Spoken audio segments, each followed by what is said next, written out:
Yo! What's up mga tol? Magandang araw. Meron nga pala tayong titirahin. Sana all. Sa ngayon, fixed gear naman. Fixed gear naman ang gagawin natin ngayon. Lilinisan natin, i-overhaul natin.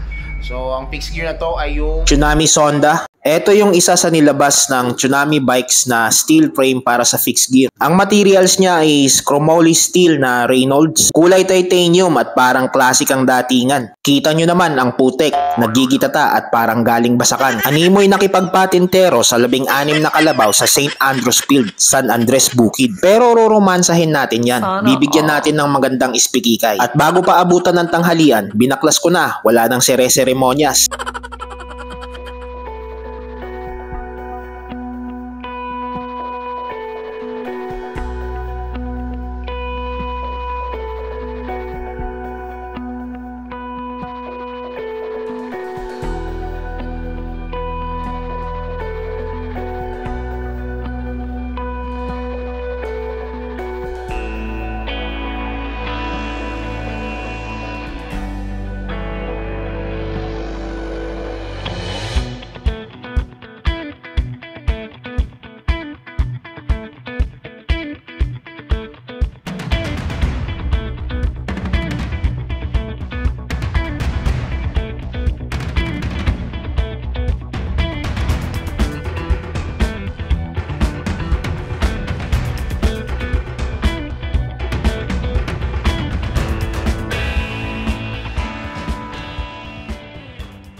At pagkatapos nga ng maikling baklasan, pinaliguan ko na yung frame set at wheel set. At syempre, ginamitan natin yan ng pulbos na sabon na may basbas ni Lumen. At minekos-mekos na natin yan. Sobrang linis na yan, insan. Sinabay ko na nga rin pala yung mga pyesa sa paligo para isang tirada na lang. At pagkatapos ko ngang paliguan yung frame set, wheel set at ibang pyesa, nilinis ko na rin yung mga rolling parts. Kinamada at pinasadahan ko na rin ng grasa na pang ispikikay. Pinalitan ko nga rin pala yung mga bearing sa rear hub dahil meron ng kalampag. Inalign ko rin yung mga rims para swabe ang ikot at wala ng talon. Sabay higpit ng cogs and lock ring para wala ng kawala, sabay assemble na.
At eto na, natapos na nga tayo mga tol.